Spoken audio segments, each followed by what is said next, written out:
Next on People in the News, it's the smash show that's become a fixture in American culture. As a television phenomenon, it's clearly captured the American public. Making superstars out of the ordinary overnight. It's a pretty quick way to stardom.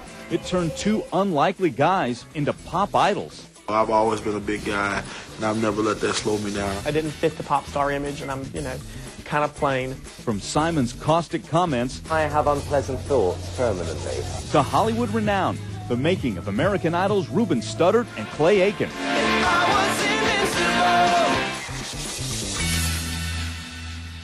Hello and welcome to People in the News. I'm Jonathan Mann. One of the funny things about the hit television program American Idol is that it isn't entirely American. The original version, Pop Idol, was actually launched in the United Kingdom. But Americans, like people in about a dozen other countries, have embraced their idols. CNN's Kira Phillips has this week's profile of two of them. I'm the next American Idol! It's a door, it's a way in to music. Be ready to sing a verse and a chorus. Oh, Missouri, I don't know. How is that you were mine? I'm gonna be a superstar! It's a pretty quick way to stardom. I made it. As a television phenomenon, it's clearly captured the American public. It's the phenomenon that has made pop stars out of complete unknowns. This year has been a whirlwind for me. It's phenomenal, man. This is Ruben, Studdard, y'all, on the set of my new video for Sorry 2004.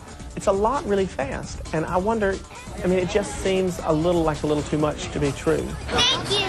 American Idol Ruben Studdard and runner-up Clay Aiken were both long shots for pop star fame. Their appearances, anything but idol-like, the anti-Justin and Britney.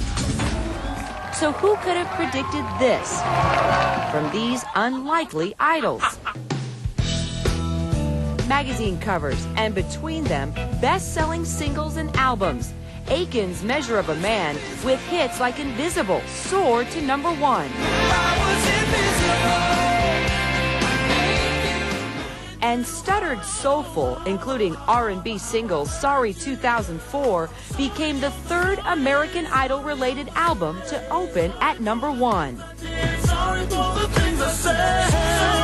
What goes into the making of an American Idol? How have these unknowns transformed into mega-selling pop stars? Everything is custom crafted, which it has to be, so the approach for Clay must be different from Ruben. See, I got my Apple hat on. Must be different from Kelly. And you've got to take each artist, because each of those artists have to compete. There have been awards. Aiken took home a Billboard for his best-selling single, This Is the Night. And recently, later, could a dorky goody two-shoes steal Ruben's thunder?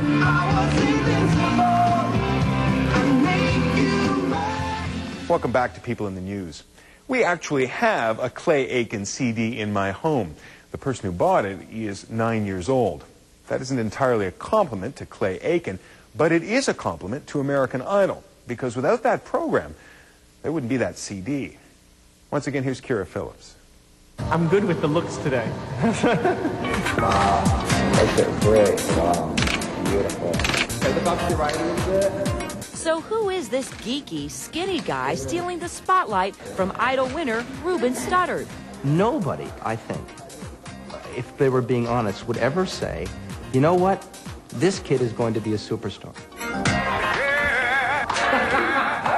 He's a little skinny, little dorky kid from the South. He has a redneck accent. What are we going to do with this guy? Here he is at an American Idol audition. I'm the American Idol.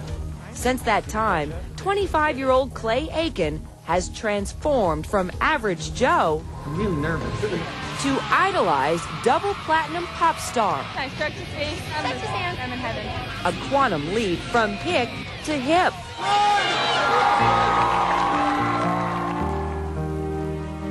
Clay Aiken was born Clayton Grissom on November 30th, 1978.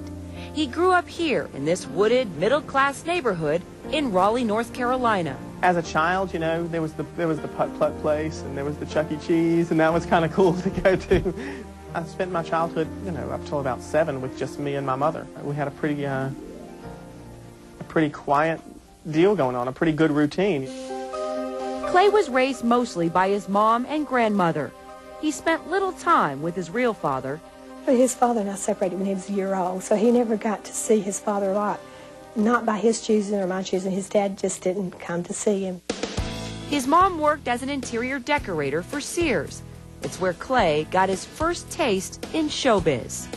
He was always talkative, always singing, very inquisitive. We used to take him to where I work, and the people there would put him on the counter and pay him to sing. So he'd stand on the counter.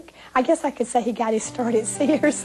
He sang all the time. He'd sit in that little swing with his papa, and he hooked a chain up.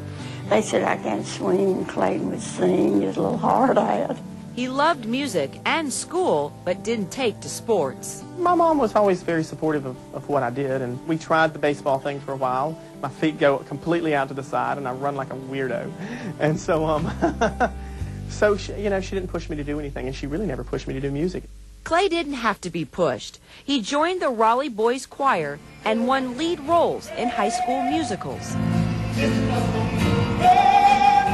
Clay sang "This Is the Moment" from Dr. Jekyll and Mr. Hyde, and it was a showstopper, and the kids knew it, and the audience knew it. But offstage, there were troubles at home. Clay's attempts to establish a relationship with his real father, Vernon Grissom, failed. There was a period where I saw him frequently and saw him regularly, but then when the relationship kind of soured some, I moved on. I had what I needed at home. In July's Rolling Stone magazine, Clay referred to his dad as his sperm donor and claimed that Grissom had been abusive towards his mother. If anything, I think that I'm stronger for knowing him and knowing who he was and what I didn't want to be. His dad died last week. Clay didn't attend the funeral. As a teenager, he had severed all ties with his father and changed his last name to Aiken.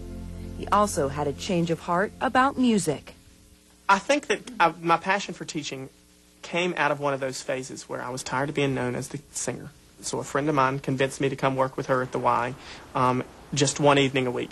And I started working with her and loved it so much I decided to do the summer camp program. He went on to attend the University of North Carolina, Charlotte, with the goal of becoming a teacher. Clay became most interested in special education. He took a part-time job working with a 12-year-old autistic boy named Michael Bubel. He knew about autism. He was very outgoing.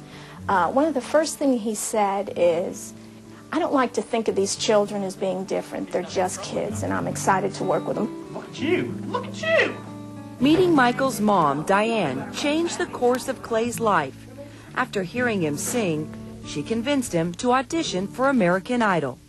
And I was like, no, it's not in me to risk that and to take that type of leap. I'm not that big of an entrepreneur. And she finally kept saying, listen, just go do it. He's like, oh, they're not going to take me seriously, I don't sing pop, I'm more of a crooner, and I don't have the image. I don't look anything like a Justin Timberlake. I'm signing my picture on Rolling Stone. How crazy is that? When we return, he's no Justin. They're trying to make me look good. It's a hard job. But he proves you don't need pop star looks to make it to the top. I'm slipping. Hold on. Don't use that one. And the judge who wreaked havoc on the idols.